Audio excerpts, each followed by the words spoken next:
พี่น้องการพบกันของเอมิลาวายุทธพิชัยทนายเก่งและเลขาลูบี้ในโหนกระแสยังไม่จบนะขนาดตอนแรกก็ยังไม่จบแผ่นดินไหวก่อนช้ากันรุนแรงหลายจนว่าแผ่นดินไหว แผ่นดินไหวจากประเทศพม่าแลนมาต่ำรายการโหนกระแส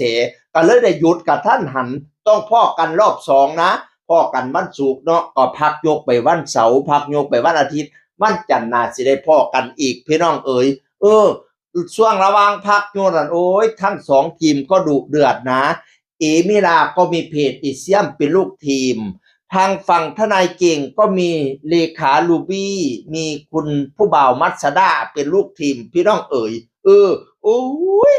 โพดกันดุเดือดระหว่างนี่พี่น้องเลขาลูบี้เลขาของทนายเก่งโพดมาเป็นฉากฉากสำคัญละว่าจังสี่ละโพดนั่นน่ะงูพิษตัวเมียหนึ่งตัวอาบเลือดมาชาวนาเอ็นดูสงสารเก็บมาเลี้ยงไว้ต่อมาตัวผู้ชาวนาก็เวทนาเอามาเลี้ยงอีกงูสองตัวรักกันเมื่อถึงวันที่อยากจากชาวนาไปพ่นพิษใส่ชาวนาปลอถ้าอยากจากกันไปดีๆชาวนาจะไม่ตามฆ่างูแน่นอนจ้าจะจงไว้ทำไมโยวสันว่า หมายถึงใครก็คงแปลออกเนาะงูตัวเมียชาวนาก็เลี้ยงไว้ตัวผู้ก็เลี้ยงไว้ตอนจะจากไปทำไมมาพ่นพิษใส่จะจงไว้ทำไมโยว่าซั่นประมาณว่างูเป็นคนเนรคุณพี่น้องเอ๋ย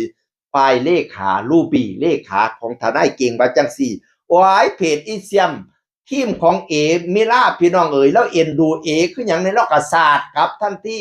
ก่อนจะว่าเขาเนรคุณดูตัวเองก่อนพนาวาเล่าขุดประวัติของลูบี้ขุดเลือกคักเลิกแน่พี่น้องเอ๋ย เล่าบอกว่าลูบี้น่ะเป็นเด็กกำพร้าพนาวานั่นน่ะบัดนี้ก็มีคนเอาไปเลี้ยงคนเอาไปเลี้ยงก็เป็นเช้าให้เช้าหน้าธรรมดานี่ล่ะก็สิบ่พอเลี้ยงไว้ปานใดแต่ว่ามีป้ากุหลาบน่ะมาซอยเลี้ยงพ่อป้ากุหลาบน่ะเฮ็ดงานกรุงเทพมีเงินมีทองมีพ่อสมหวนสมควรอยู่ก็เลยได้ซอยเลี้ยงดูปู่เสียเอาไปส่งเสียจนว่าได้จบปริญญาตรีขนาดลูกป้ากุหลาบเองก็จบแค่ม.6 แต่ว่าคุณลูบี้ได้จบถึงปริญญาตรีเพราะว่าภาคกุหลาบนั่นช่วยเหลือพนาวานั่นน่ะบัดนี้บัดสิไปทำงานไปลงทุนพันมาโกงเอาดินดอนต้นหญ้าเพิ่นไปเอาที่ไร่ที่หน้าไป13ไร่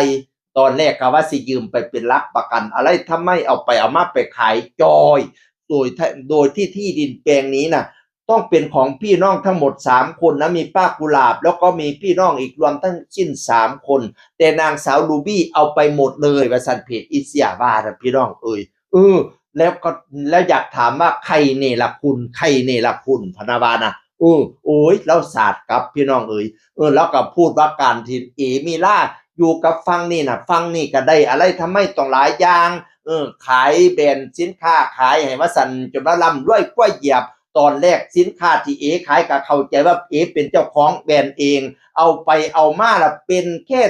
คนขายเฉยๆกินเปอร์เซ็นต์เฉยๆพนาวานั่นน่ะบ้านที่ว่าจะให้โบนัสในที่สุดเอก็ย้ายออกจากบ้านหลังนั้นไป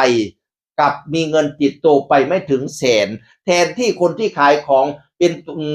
ป็นอินฟูระดับนี้4ปีน่าจะมีเงินประมาณ10ล้านแต่เอได้เงินออกไปไม่ถึงแสนบาทเพจอีเซีย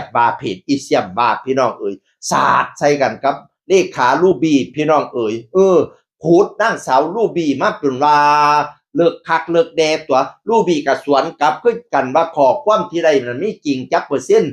เจ้าได้ขอความมานั่นน่ะว่ารวมถึงผู้บ่าวมัสดาซึ่งเป็นอยู่ฝั่งของทนายเก่งก็ออกมาพูดเหมือนกันนะบ่าวมัสดาแล้วว่าจังสี่ล่ะสวัสดีครับเพจไฟก่อนเสตูคนชั่วอยู่แล้วมึงไปถามคนอยู่เบื้องหลังมึงว่ามันดูแลลูกดีแค่ไหนลูกป่วยผอมโซโตเท่ามดจนชาวบ้านเข้าใจว่าเป็นทารัสซีเมียกินยาประสาทนอนตื่นกี่โมงข้าวปลาอาหารลูกเคยได้กินบ้างไหมกูมันชั่วอยู่แล้วแต่ถ้าคนรับบทใช้ชื่อโดนประจานน่าจะสนุกกว่าครับหิวพะนะวะ ประมาณว่าน่ะกินยาประสาทนอนตื่นจากโมงเข้าป่าหน้านามลูกเต้าได้กินบ่ลูกโตผ ผอมโซ่โตทั้งหมดจนชาวบ้านเห็นว่าเข้าใจว่าเป็นทารัสซีเมียพะนะมาเพจอิเซียมจัดการเทียนท่านที่บัดเนี่ยปะโถฮู้ว่าเขาเป็นโรคประสาทยังเอาเรื่องนี้มาว่ามาประจานเขาอีกอยู่เขาน่ะปิดบังเรื่องนี้เขาบ่อยากคนรู้ว่าเขาเป็นประสาทเขาบ่อยากเป็นให้คนมองว่าเขาอ่อนแอเป็นภาระของคนแต่คุณทำไมเอาเรื่องนี้มาประจานแบบนี้นิสัยใส่ไม่ได้เลยอิเซียมจัดการอย่างหนักพี่น้องเอ้ย ขนาดบ่ท่านขึ้นเวทีบ่ท่านขึ้นจอโหนกระแสแต่ว่าลูกทีมท้องฝั่งทั้งสองฝั่งนี้ดุเดือดพอสมควรพี่น้องเอ๋ย เราก็ไปดูในรายการโหนกระแสว่าอย่างไงแต่ว่าเรื่องที่ชาวบ้านชาวเมืองสนใจอยากรู้เรื่องรายได้ของเรื่องการแบ่งปันการขายสินค้านั่นมันได้น้อยได้หลายปันใดปานว่านะเรื่องสิว่าไทยคอนเทนต์ชาวบ้านกับบ่อยากสนใจแล้วอยากสนใจรายได้ว่าคุณทนายจ่ายแบบใดพะนะว่านะFCของตั้งหน้าตั้งตารอฟังเรื่องนี้กะถ้าฟังว่าเซานะอันท่านทนายสิว่าจังไดพี่น้องเอ๋ยจากเสียงอื่นคนเก่ามาเว้าสู่ฟังสวัสดีครับสวัสดีครับ